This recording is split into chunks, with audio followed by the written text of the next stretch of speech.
Hey guys, this is Wade, on to Refinance. In this video, I'm going to talk to you about risk and return of a portfolio. An investment portfolio is any collection or combination of financial assets. So when you bought 3 company shares, these company shares represent your portfolio. If we assume that all investors are rational and therefore risk averse, then we also say that investors will always choose to invest in portfolios rather than a single asset. Therefore, investors will hold portfolio because it allows diversify away a portion of the risk that is inherent in placing all your eggs in one basket. Remember, do not put all your eggs in one basket. That is to say that you don't invest all your money in one asset. If you hold a single asset, you are at risk of fully suffering the consequences of poor investment performance. The goal is to form a well-diversified portfolio of assets so that the risk will become lower. Assuming that you have more than 2 assets in your portfolio, you simply need to build a table with your assets and follow the formulas that we are going to use in our example, because in this example we only use 2 assets in our portfolio. To fully understand, we are going to take an example by starting to measure of asset in a portfolio, following by the computation of expected return, then the risk exposure. To compute the return on a portfolio, we simply take the weighted average of the returns of the individual assets from which it is formed based on this formula. Therefore, portfolio return can be calculated by taking the summation of weight of the asset times return of the asset. Example, suppose you have $15,000 to invest and you have purchased securities in the following amounts. What are the portfolio weights in each security? If asset A is $2,000, asset B $3,000, asset C $4,000, and asset D $6,000. To get the weight of asset A, you just need to take 2,000 over 15,000, so that $2,000 divided $15,000 gives you 0.133. We do the same for asset B, asset C, and asset D, and we get as answer 0.2, 0.267, and 0.4 respectively. Let us consider the portfolio weight computed above. If the individual securities have the following expected return, what is the expected return for the portfolio when A equal to 19.69%, B 5.25%, C 16.65%, and D 18.24%. So, by taking the weight multiplied with the return, we get the portfolio return of 15.41%. Now, what about risk? Let us try the next question by considering the following information, where you invest 50% in asset A and another 50% in asset B.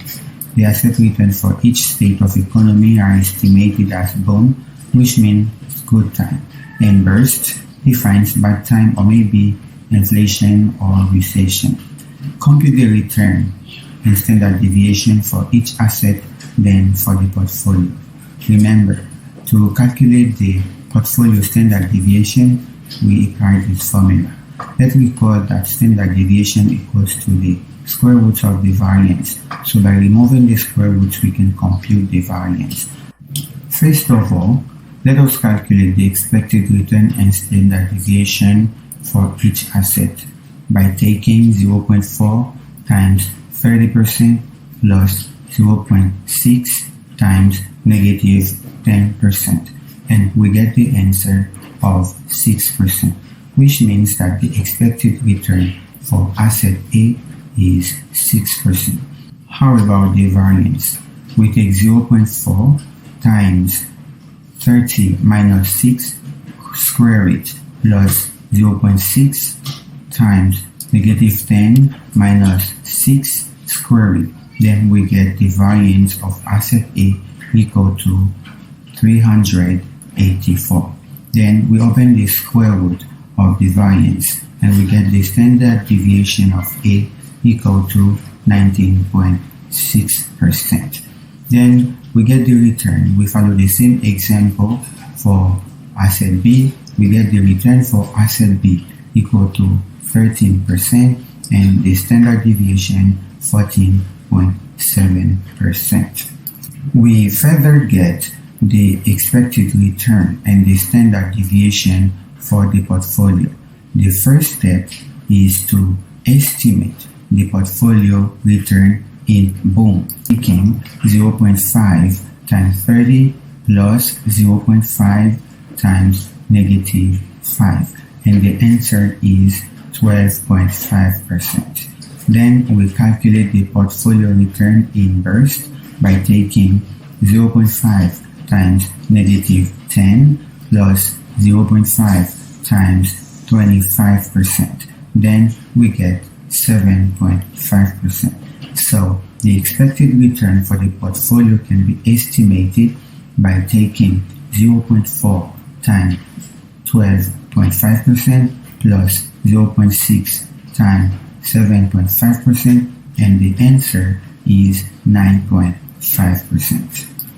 As we mentioned before, estimating the standard deviation, we need to get the variance first by taking 0.4 times 12.5 minus 9.5 square root plus 0.6 times 7.5 minus 9.5 square root, and the variance is equal to 6. Now, by opening the square root of the variance means that we compute the standard deviation by taking the square root of 6, and the answer is 2.45%. What does this 2.45% mean? Remember, the standard deviation is a measure of total risk. So the total risk exposure to earn 9.5% in that portfolio is 2.45%. Thing that you may take note of: portfolio return lies between return of asset A and return of asset B, but portfolio risk is very much lower than the risk of asset A and the risk of asset B. That is the reason of forming a portfolio. Do you remember? Portfolio can diversify the risk. It means that it can reduce the risk. So the other method to compute portfolio risk is by using this formula. First, you need to calculate the covariance. Computing the covariance, then you can calculate the variance of the portfolio, which will allow you to calculate the standard deviations as shown here. Merging two investments into a portfolio can reduce the portfolio risk. However, it has to happen under certain conditions. The diversification is enhanced depending upon the extent to which the return on asset moves together. This movement is typically measured by a well-known statistics measure called correlation, as shown in the figure below. If two investments are moving together, going up and down together, they are positively correlated. Therefore, if one going up while the other one going down, they are perfectly negatively correlated. Only when two investments are negatively correlated will reduce the overall risk. Generally, investing in more than one security can reduce risk, but if two stocks are perfectly positively correlated, diversification has no effect on risk. It means that the risk cannot be reduced. However, if two stocks are perfectly negatively correlated, the portfolio is perfectly diversified. It means that the risk can be reduced drastically, but it is quite impossible to find two investments that are perfectly negatively correlated in reality. So, to form portfolios in a rational way, you must choose assets with negative or low positive correlation to fully benefit from diversification. If your assets are not perfectly negatively correlated, an investor can still realize diversification benefits from combining them into a portfolio, as shown in the next figure. The risk after combining the two assets becomes lower. So if you want to share 100 companies traded on a stock exchange, will your risk be diversified? The answer is surely yes. But can you eliminate all your portfolio risk? The answer is no. Why? Because common stock portfolio still has risk. There are two types of risk in a portfolio. First of all, we have market risk or systematic risk. This is the risk that affects all firms, such as inflation, tax rate changes, and war. Also, there is company risk or unsystematic risk. This risk impacts only a specific firm, such as the change of a CEO, labor strikes, and so on.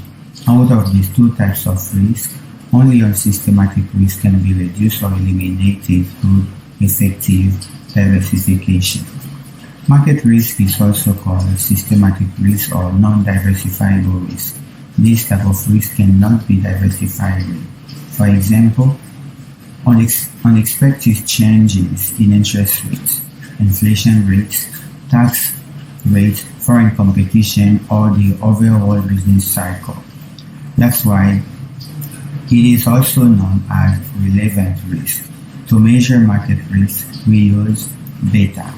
However, company risk is also called unsystematic risk or diversifiable risk. This type of risk can be reduced through diversification.